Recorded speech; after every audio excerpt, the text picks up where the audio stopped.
Okay, it's going to be a classic ROH review of Manhattan Mayhem 6, aka Manhattan Mayhem's 2017. All right, so this is a little bit of a surprise to me. I'm going to say this. I'm a little bit shocked about this. And, you know, some of you guys might not believe me, but I didn't even realize that they continued the Manhattan Mayhem series into the Sinclair days. So it looks like they brought it back. During Cody's heyday in 2017, and then they ran it again in 2018 and 2019. So there's actually like 8 Manhattan Mayhems, which is crazy. All right, so let me say this about Manhattan Mayhem.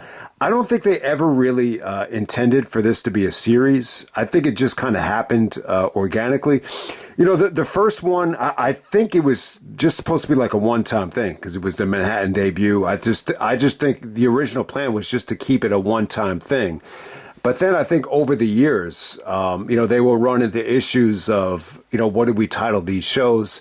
I think for Danielson and Morishima, it made a lot of sense because I think at that time there was a lot of people, including myself, that were really getting into Ring of Honor. And, Manhattan Mayhem was like, the most recommended show. That show wasn't technically like a Glory by Honor or a Death Before Dishonor. So I think Manhattan Mayhem made all the sense in the world, for Danielson Morishima to be Manhattan Mayhem too. And then they were pretty good. I think you can make the case that each and every one got worse. But I still think Manhattan Mayhem was 3. Manhattan Mayhem 3 was still good. Austin Aries became a 2-time Ring of Honor champion. It's definitely a historic show with, Flair being there and everything. Manhattan Mayhem 4, Eddie Edwards shocks at least the ROH world and wins the Ring of Honor world title. I still thought Manhattan Mayhem 4 was awesome. And Manhattan Mayhem 5, that might have been, I think it might have been the last ROH show I ever went to, which I don't have good memories of that show. And if I ever do a classic review, I'll tell you, some stories why. But yeah, I thought that show was kind of bland. I didn't think it was bad. I just thought it was a little bit bland. So you get the point. I think they got a little bit weaker as time went on. I didn't realize that they brought him back though. You know what? This kind of has a feel of, not necessarily this one, but I'm seeing that the next couple of ones were not very well received. So what this kind of reminds me of is like, a lot of times where the movie is very successful and then they'll do a sequel. What it really reminds me of is like, Home Alone 3. Like Home Alone 3, I think that's the perfect example of them just slamming the Home Alone title on it just so it would sell, because the original actors aren't in it. And then there's even other movies as well. I think Dusk Till Dawn is another example of that where, you don't have Tarantino, you don't have Clooney. I don't even think you have Robert Rodriguez. And then they just have a series of Dusk Till Dawns. Maybe Rodriguez is the executive producer. I'm not even sure. But those weren't very well received. And then, the other good example is actually The Sandlot. I mean, I love the fucking Sandlot, but when you look at it, they made like, I don't know how many they made. There might have been like 3 or 4 sequels to The Sandlot. So I think that's another example that for some reason, I kind of look at this Manhattan Mayhem series like it's a perfect example of them just kind of, riding off the reputation of how good the first one was. Because I don't think this ever really, was intended to be a series like a Glory by Honor or Final Battle or, Death Before Dishonor. But overall, I got to say, I think it's a pretty damn good show. I think it's pretty good. The thing that kind of has me underwhelmed, and still I think it's a big problem, with ROH at this time. It definitely feels like the crowd is there, for other companies. It seems like around this time TNA was really going through a crisis. This feels like it was just Dixie by herself and everyone was just shitting on the company. That's how it kind of felt like. So it opened the door up for guys like the Hardys and Bubba, to come to Ring of Honor. So I think that kind of sold the show. And then at the same time, I think, especially in 2017, this is probably the height of, New Japan's popularity.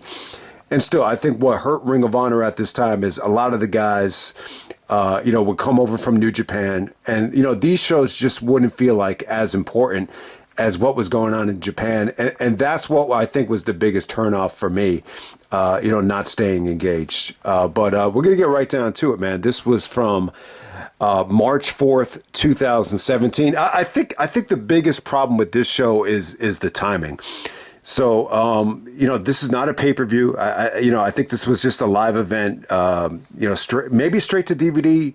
It definitely was not broadcast on pay-per-view, though. The pay-per-view was the next week, which is actually the 15th anniversary show, believe it or not. This is where Christopher Daniels actually won the Ring of Honor World title. So it's tough. I think it's in a tough spot. It's hard to have like a Manhattan Mayhem quality show when you have a pay-per-view, especially the anniversary show, less than a week later. So I think that kind of hurt the show a little bit in terms of, a lot of guys are kind of conserving energy or not being booked in matches that feature the utmost importance, to put it politely. But yeah, we're going back to March 4th of 2017. This is from the Hammerstein Ballroom. On commentary, we have Ian Riccaboni and Silas Young. Not a big fan of Silas Young. There's times where where I had to say to myself, man, who is that on commentary? It almost sounds a little bit like Truth Martini. Christopher Daniels is on commentary at the end, which was good. So speaking of Daniels, the first match on the show, he goes over the, Matt Taven stablemate and TKO Ryan in a little bit less than 5 minutes. They're trying to get Daniels, ready for the anniversary show. And it was good. I really enjoyed, I really thought, Daniels, deserved the Ring of Honor World title. Obviously he beat Adam Cole at the 15th anniversary show. I think I reviewed it. It was actually on YouTube. That's probably the only reason I was able to watch it and review it at the time.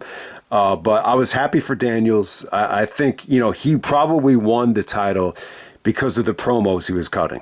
He cut an incredible promo, right before the big ladder war at All-Star Extravaganza in 2016. And I think he kind of rode the momentum. I think, TNA finally was like, not part of the equation. This is the only time where I remember Daniels actually, I'm glad I watched the show because the only time I remember Daniels actually, knocking TNA. Like there was a fuck TNA chant for Bubba at the end of the show, and Daniels on commentary said, I can't blame the fans for chanting that. So there we go with that. But yeah, this is just nice, short and sweet, just to give Daniels some momentum, heading into the big title match. So yeah, I think the opener is kind of proof that, this isn't going to be the extravaganza of dream matches that the original Manhattan Mayhem was.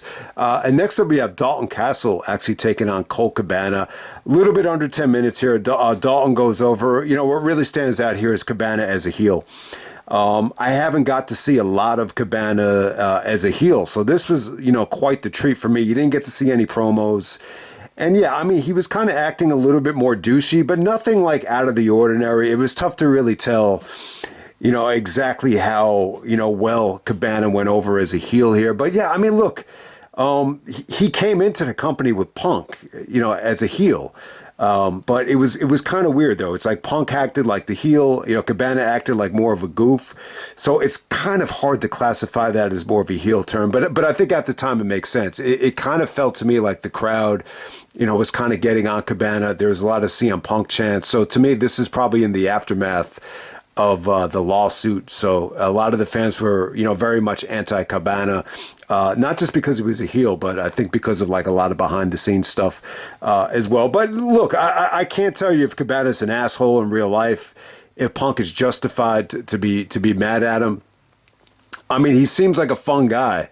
And he seems a little bit goofy, but who knows? He might have a very, selfish and, evil side to him that we don't know about. But it's a shame, though. I think with the right booker and the right situation, it would have been fun to actually see him as a heel. But my gut impression was that this did not, last very long. And next we got Marty Scurll actually defending the ROH TV title against Sonjay Dutt. Excellent stuff. I think this is so good you could argue it's the match of the night. Sonjay really surprised me here. I mean, he looks a little bit older, but he's always been in pretty good shape. Sometimes you would see Sonjay and you would just say, wow, like, this guy's like an incredible physique. He's in great shape. Not to sound like Vince McMahon, but there's other times where his physique looks kind of average. So I don't know if anyone has kind of morphed from okay physique to amazing physique more frequently than Sonjay Dutt, but he was really, in his element here. I thought he looked great. I thought him and Sonjay, or, Sonjay and Marty definitely had a great match. A lot of times in Marty Scurll matches, I feel like they get off to a very basic and just, kind of a generic start. But like by the end of it, I'm always really impressed with the way they're structured. A lot of the counters, the submission work, the psychology. I really thought the ending was just phenomenal here. And Sonjay just looked very fluid. And you got to remember, like, a lot of time has passed. Since he was in his prime in TNA. This is almost 10 years after the fact. Of Sonjay just, rocking the X division. And to me, like, he still had it. So I would definitely say good stuff from Marty. I wanted to mention this about Marty and taking over as ROH Booker.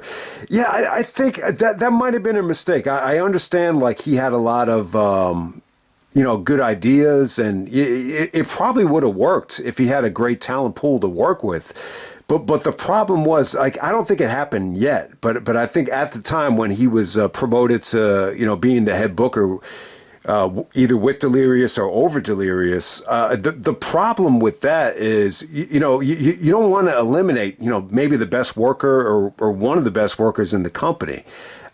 Because a lot of times when you take over the booking, you can't really wrestle that much. Like, if it's Delirious, fine. If it's Adam Pearce, fine. But you don't want to lose Marty Scurll, as a talent. So I think that was the biggest side effect, with him taking over as the booker. And next up, we have the match of the night. This is Dragon Lee taking on Will Ospreay. Shorter than you would expect. I really liked the match. I think it could have been a little bit better. I think it could have gotten longer. There's a little bit of criticism about, how spotty it was and how fast it was, and everything that went on here. There's a lot to like about Ospreay. I think Ospreay at this time was still great. I think he really brought, like, a lot of credibility to the Hammerstein at the time, especially with Final Battle 2016. I would say that him and Marty, were definitely, responsible for, bringing, hardcore fans to that show. And still, you followed up with another solid effort here a couple months after Final Battle with Ospreay and Dragon Lee. I just think phenomenal stuff from both guys. Look, Ospreay at the time, he's a little bit more of a high flyer. He relied a little bit more on, spots and springboards. And I just think he's gotten, like, so much better since then. He's definitely bulked up and added some size as well. I'm a huge Ospreay fan. I know there's some guys out there that still feel disconnected by him, which I find that to be kind of crazy. But I love the guy. I thought him and Dragon Lee had a good match here. It's just a really surprising match. I was really surprised by how good Dragon Lee was in terms of, the chances that he took and just some of the reversals and some of the suplexes into the turnbuckles, from both guys were great. Yeah. Ospreay actually did the wheelbarrow suplex into the turnbuckle, and then Dragon Lee was able to counter the next move into just a snap suplex into the turnbuckle, which was sweet as hell. And then the ending was awesome as well. Like, Dragon Lee was able to counter, I think, one of Ospreay's Hurricanranas, and then he was able to kind of transition into his own version of a brainbuster.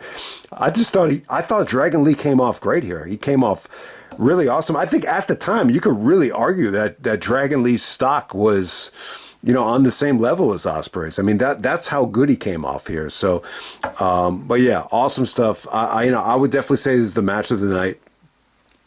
It's really the only match that I kind of knew about, going into the show, to be honest with you. Next up, we have the Young Bucks actually taking on Jay White and Lio Rush for the ROH Tag Team titles. All right, so this feels a little bit short. Obviously, if you know what's going to happen after the match, you'll know why. The Young Bucks are definitely conserving energy here. But yeah, I think Jay White and Lio Rush, it feels a little bit rushed in terms of, putting them together. It feels like, kind of a thrown together tag team. But what was surprising here was how good the tag team work was between Jay White and Lio Rush. Jay White this is really my introduction to him. I think the anniversary show was like my first, major look at him. So he really, surprised, I think, a lot of people this month with what he can do here and what he could do at the anniversary show. And just, the double team moves, from these guys. They actually did like a double team backpacker stunner, or running backpack stunner together, which was really, really cool. And I just thought Lio Rush had some really nice counters to some of the Young Bucks offense here. You know how the Young Bucks do like that springboard X Factor? He was able to kind of dodge it and kind of fake the Young Bucks out. And then he was able to follow it up with the frog splash, which looked really, really cool. So yeah, I mean, there's a lot of great stuff here. There's a Young Bucks, super kick doomsday device, which was awesome. And then obviously the Bucks are going to go over with the Meltzer driver. There's a lot of excitement leading up to the Meltzer driver. I think it could have been a little bit better. Like I think if this had happened on Dynamite, you will walk away saying, yeah, this is like your typical, generic Young Bucks match on Dynamite. Like that's how it kind of came off here. But definitely, I would still say, maybe the second or third best match of the night. And then we have the Hardys coming out. The Hardys actually defeat the Young Bucks in under 10 minutes to win the Ring of Honor World Titles. I'm going to say a dream match here. We got to see the Young Bucks take on the Motor City Machine Guns time and time again, PWG, TNA, Ultimate X matches. But yeah, this is the first time I think the Young Bucks and Hardys ever faced together. And yeah, I mean, most people would compare, the Young Bucks to the Hardys. So you finally got to see it here. This, I got to say, if you haven't seen this, just from watching this back, just trying not to be biased, I would say this, like from what I've seen with Ring of Honor shows at the Manhattan Center, Hammerstein Ballroom, this might be the most incredible reaction. And this even includes like some of the one night stands. Most incredible reaction for anybody ever in the Hammerstein Ballroom. It just kind of felt like the fans just didn't expect it because they're coming straight off of TNA. I think they're still wrestling in TNA at the time, but, because TNA is, not making money or whatever the case may be, they can't afford them. The Hardys actually come in the Ring of Honor as Brother Nero and, Woken Matt Hardy. And it was awesome, man. I'll tell you, I don't think Matt Hardy, got this type of reaction, since like 2005. So it's a long time coming. It was cool to see Matt really invent himself. And then, Jeff is doing the Brother Nero thing. And yeah, man, the Hardys are just on fire here. And, they were so hot here. I think the booking was good. I think, the reaction was so good that they just kind of had like a generic, basic match, which was fine. But the reaction was so good that they were able to the crowd actually made the match feel like 10 times more important, than the actual work was. And it was still good. Give the Young Bucks credit. They wrestled back-to-back matches. I think both matches are pretty much on the same level. And, I think, they got away with it here. It's a surprise match, but still, like, even though you give it away without promoting it, you could still promote, Hardys and Young Bucks as Supercard of Honor in a ladder war. And, I think, giving it that ladder war stipulation, it still made it seem must see. And then, you really kind of, set the tone and create a bang by just giving the Hardys the belts here. So I think it was good. I think this is a good decision. I don't really remember, much about this particular show, but I just obviously I remember a lot of the hype, going into WrestleMania, with the Hardys, and obviously they would actually debut or re-debut at WrestleMania after Supercard of Honor. So yeah, this is definitely the highlight of the night in terms of crowd reaction. So if you're a Hardys fan, yeah, definitely check out the show.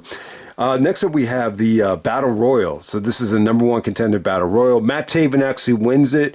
Kind of a chore to sit through, but it was probably in the right spot, coming after the Hardy stuff. But Chris Sabin is actually in this match, and you get to see Damian Priest as Punishment Martinez here. So you get to see a lot of familiar faces, but Matt Taven goes over. They're slowly building him up as a heel, as he's on the verge of, going into Madison Square Garden a couple years later, with the Ring of Honor title, or coming out with the Ring of Honor title. So yeah, this match, I think, unintentionally gets him ready for that.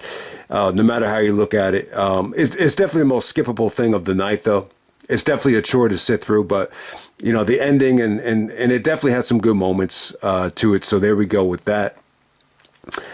Next up, we have the Bullet Club. We got Cody, Frankie Kazarian, and Hangman Adam Page actually taking on Jay Lethal, and the Briscoes. I like the match. I think there's a lot to like about it. My only gripe about it is the finish. Frankie Kazarian just gets a generic schoolboy out of nowhere. I just thought the match was going so well. It was really, really good. I mean, this was going very well. It didn't feel to me like it was a six-man tag that was filler. You know, six-man tags are hard to predict. I mean, when you see them on a Dynamite or if you see them on TV, you know, they're hard to make him feel special. There are times, though, where, you know, they're surprisingly great.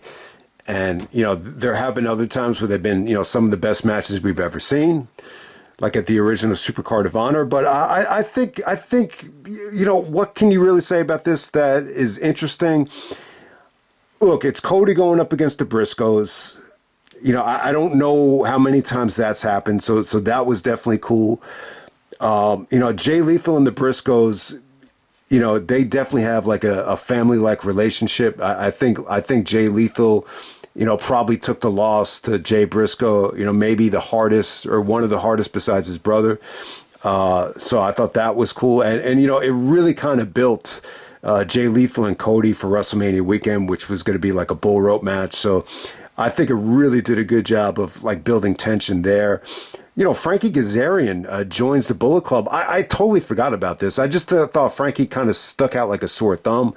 But look, he came off like a good heel at the end of this thing. But to me, I think the highlight of the match is, you know, Hangman Page. I thought Hangman Page and Jay Briscoe did some great stuff together. I mean, there's just some really, really good, you know, stiff action from them. You know, they teased the bull rope between Hangman and Jay. Did a lot of great stuff. I thought the Briscoes actually busted their ass for the most part. I think everybody here, you know, really took some good chances. There was some really, really nice counters to Cody's Crossroads. So everything was going well. I just thought you had a little bit of an abrupt finish with Frankie just hitting a schoolboy on Mark Briscoe out of nowhere. And it's just like, ugh. No one's going to remember this shit. For as good as this was, like for 15 minutes, just nobody's going to remember it. But it was pretty damn cool. I didn't think it was the worst thing in the world. And then we get to the main event. We got Adam Cole actually taking on Bobby Fish. I think this might be the first time Bobby Fish has main evented, you know, a major show. And I'm like a major show, like an Evolve show, Ring of Honor show, PWG show, WWE show. Look, I'm sure he's main evented like little independent wrestling shows before, but it's probably the first major show that Bobby Fish has main evented, maybe since Evolve 4 against Danielson, which featured maybe the most backhanded complimentary chant ever, where actually some asshole in the crowd was actually chanting A for effort towards Bobby Fish. So I don't know. How would you react if someone was actually chanting that? It's kind of it's kind of an asshole thing to chant, even though it's somewhat of a compliment. But we have Adam Cole and Bobby Fish.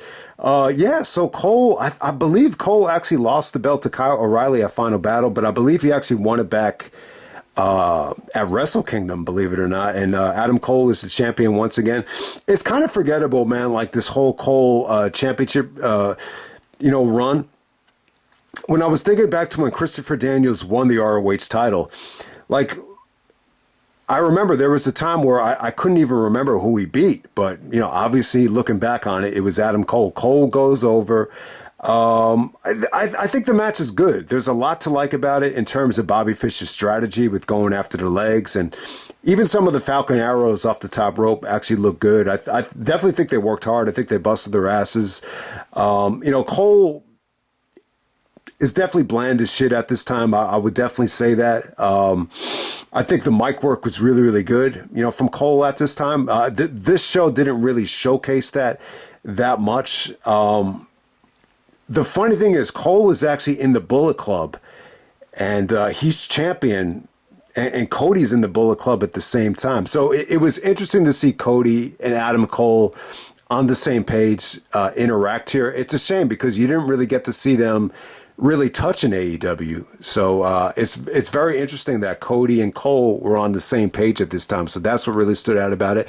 Look, I think there was a lot to like about this. I like the fact that he had Daniels on commentary because he's going to face the winner at the 15th anniversary show. So he was actually talking about how Bobby Fish is a little bit more fresher. He's had more time off the train, while Cole is kind of getting fatigued by defending the belt too much. So you have that story there. But yeah, I mean, look, Fish did some incredible, submission work on Adam Cole's leg. The story was that he was a little bit too aggressive with it, and he left himself exposed, for Cole to kind of hit him with the schoolboy at the end. So it's actually it's a good finish in terms of the context of, Fish actually being a little bit too aggressive by going after his leg. So, but there were some good moments here. I think there were some good transitions from Fish. I think Cole, busted his ass. Say what you want about Cole being bland and,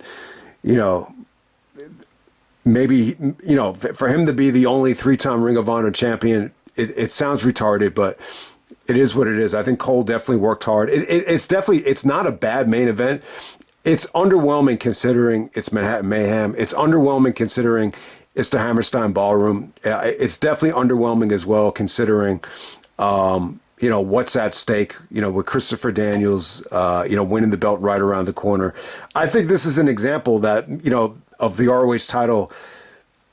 The combination just had a tough time following, everything. I think this is definitely overshadowed by, the Young Bucks, the Hardys, even Marty Scurll, even what went on the undercard. Yeah, it just couldn't follow a lot of the great stuff that happened on the show. So, but you always want the championship match to go last. It was a good experience for Bobby Fish, though. I don't really remember like a lot of Bobby Fish, singles matches, especially for the championship. So it definitely made sense. Cole beat O'Reilly at Final Battle. Why not put up the belt against his partner in crime, Bobby Fish? But yeah, I mean, look, Bobby Fish came a long way. I want to give him credit. I know the stuff with AEW didn't work out, but he had a good run in NXT with the Undisputed Crew. But look, to see what he became, like when he was in the first match at Final Battle 2007, like I didn't really know much about him. I thought he was just a jobber. So for him to actually main event, in the building eventually, it's got a lot to be proud of. But there we go with that. He kind of reminds me a little bit of like an older Johnny Gargano. But he's a great submission wrestler, though. But let me just end it right there, man. That's Manhattan Mayhem 6 from 2017. I got to say, a pretty good show. Really, really good show. I think it's consistently good. Even the main event is good. Everything is pretty much good here. The Battle Royal, I think if you just look at that like as an intermission or a break, you'll find more enjoyment in the show. But man, I got to say, everything was pretty good. From Marty and Sonjay, Dragon Lee and Ospreay, the Young Bucks back-to-back, solid 3.5-star matches. And then the double main event it's not great, but it's still, solid. I would say 3.5 for both, double main events here. So that's Mayhem 6, and I'm out. All right.